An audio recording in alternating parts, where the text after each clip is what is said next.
I'm here in our daffodil trial, and I'm going to talk just a little bit about how we plant and harvest our daffodils. So when we plant our daffodils, we treat them as a perennial. So that's a little bit different from tulips, which we treat as an annual.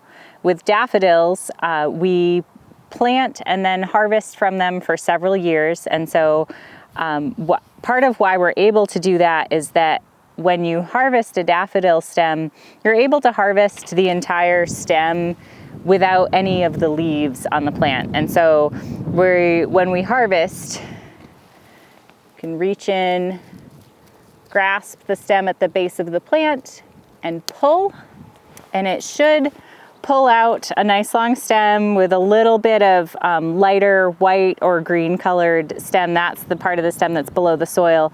But we're able to harvest this single stem without any leaves on it. Whereas with tulips, when we pull out a stem, all the leaves and the bulb come with it.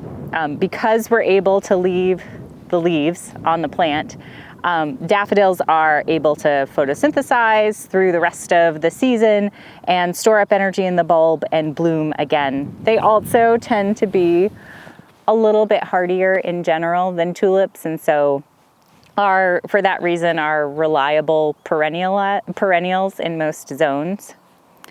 Another thing that we do a little bit differently when we plant daffodils and tulips is that we space the bulbs a little bit wider when we plant. So you can see this is a first year planting. This variety is Dancing Moonlight, and you might be able to see that there's definitely space between the plants and the bulbs here.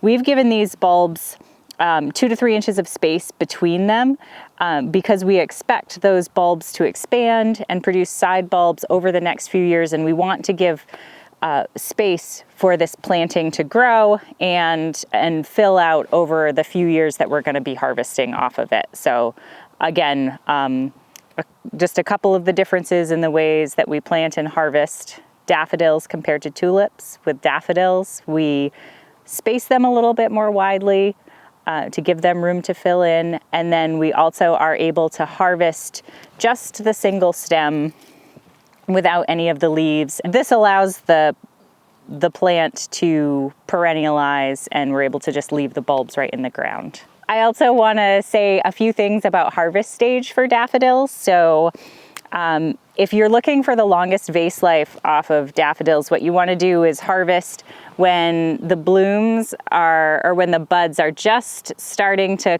show a little bit of color, or even starting to bend a little bit at the neck, called goosenecking. So this is the stage when you would harvest when you want it, if you want to store them in a cooler for a little bit of time, or if you, again, are wanting to watch them unfold in a vase.